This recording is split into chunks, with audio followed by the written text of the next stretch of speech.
Now you're at green belt. Going back to the hips that we talked about, what was that, 6 months ago, right? So we talked about how to move the hips, thrusting, hip check, spinning, right? At this point, you should be spinning your hips. You should be doing well with that.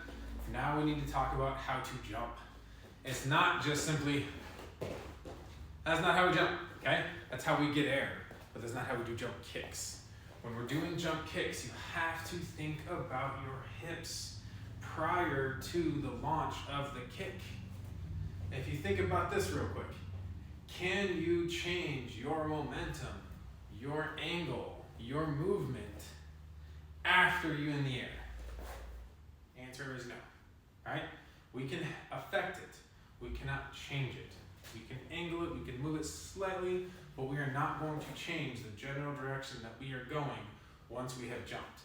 Which means when you do a jumping kick in martial arts, for that martial arts application, you must be using your hips in the jump, in the manner in which you plan to kick before you leave the ground. If you break this down, one of those 3 hip motions that you learned at Orange Belt when you first came into Orange Belt, and you've been practicing for the last 6 months, at least, right? That side motion, that forward motion, that twisting motion. All of those motions you need to have down when you jump. If I do a jump front, forward motion. If I do a jump side, I need to get the side out, thrusting motion.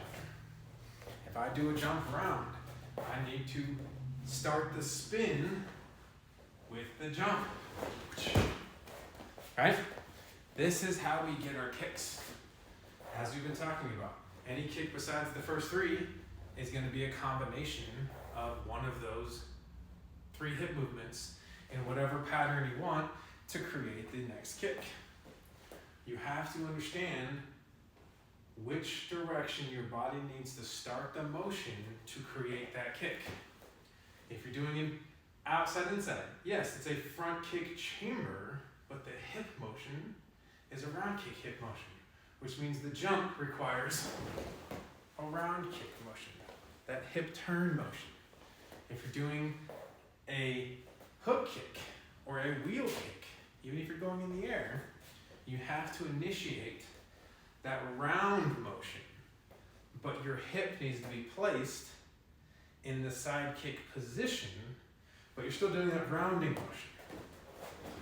Here, when you jump, there, right? You're still doing that rounding motion. So if you jump, hook kick, boom, jump hook kick, boom. Okay? You need to understand how these hip motions pre-positioned prior to the jump are so important to get you to that kick. So make sure you're practicing all the kicks you know, but I want you to think about it. Is it a bit shaggy? All 3 at the same time. Rounding, front, thrusting, simultaneously. If I'm jumping, which one do I need to jump with? If I'm doing inside outside, get that rounding motion. Hook kicks, get that rounding motion. Push kick, front kick, side kick. You need that thrusting motion, but you need to know whether the hip is front or the hips are squared off. You gotta be thinking about this at green belt. At brown belt, we're gonna learn how to launch. So be ready for that.